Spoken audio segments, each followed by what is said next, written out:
A for B for C for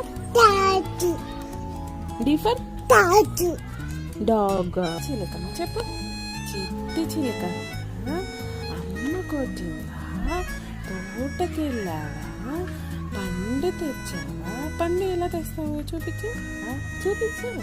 పండు తెచ్చావా, గుడ్లో పెట్టావా, కుడుక్కుమింగావా?